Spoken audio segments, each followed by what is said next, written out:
well.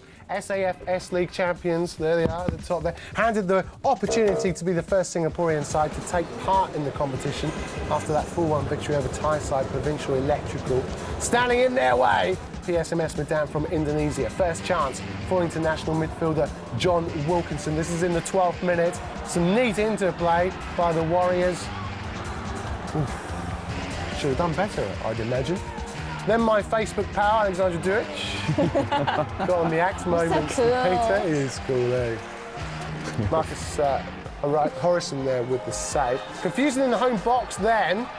Quick counter attack, it gifted the Indonesian skipper, but scooped over. The breakthrough then, 36th minute. Therdsak, the Thai midfield supremo, skipping past Javier with consummate ease. And a trademark grounder, I guess we call this, Peach. A grounder. Grounder. Anyway, the Indonesians didn't pay any attention to the early warnings because they allowed Therdsak to fire in from the edge of the box. Not again, Andy P. Yes, my friend, again! But just wide this time.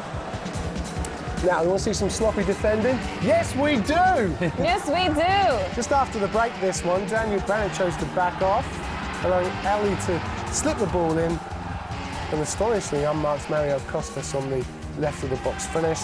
Then, just over the bar from Esteban, and then a cheeky attempt by Therdsak from the halfway line, this one. Watch this. That's cheeky, my friend. It's a good effort. It was a good effort.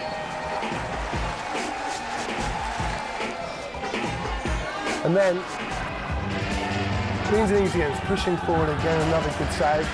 There were plenty of chances in this game, weren't they? End-to-end action. It really was a cracking game. Oh, it's fantastic. You know, he popped up at the end there. Oh, almost. Good effort, though. It was a good effort. But can he do it again? Ahmad Latiff, pop it up again. Extra time. Thanks for coming.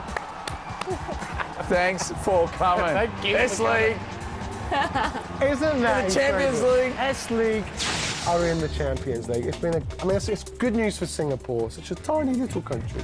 Absolutely fantastic. It was a really tough game, to be honest, and we saw SAF, they battled there. It was end-to-end action, and then Ahmad Latiff popping up in extra time to get the winner from such a tight angle. It really, really is an impressive achievement. And S.League in the Asian Champions League, coming up against some very, very big sides. It really is a massive pat on the back to SAF, to Richard Bock, the squad. They've excelled in the S-League over the last couple of seasons, and this is another step forward. And the whole of Singapore should be very proud because it really is a really impressive achievement. Yeah, it puts them into Group G. They've got a really tough draw, right? They've got the current J-League champions, Kashima Antlers. They've got the reigning K-League title holders, Suwon Blue Wings. And then they also face one of the powerhouses of Chinese football, Shanghai Shenhua. So what's their chances, Peach? Well, you're talking about some pretty solid clubs with very impressive pedigree. But they play Shanghai away in the first game, and then they have the next 2 games at home, which is good. So sometimes if you're playing a number of away games, you lose those games. The squads may not send strong squads to Singapore, for example, but they've got it all. They've really got it in front of them. Going away against Shanghai, which is the weakest side, if we can say that, the weakest side in that group. Then they come back home and play a couple of big games. So it's going to be really, and you're travelling. It's not easy for other teams to come here to Singapore, the different climate. They'll be playing most likely at Jalan Besar, which is an artificial turf, which is very, very different to playing on grass. So it's SAF, they're definitely up there. And to be honest, they've done really well the last couple of seasons in the S-League. They've got lots of experience. They've got Singapore internationals, Therdsak Chaiman, Thai international. You've got plenty of very strong foreign players there as well. So yeah, it's just going to be great to see the top Asian football sitting here in Singapore. It's going to be great. Cool.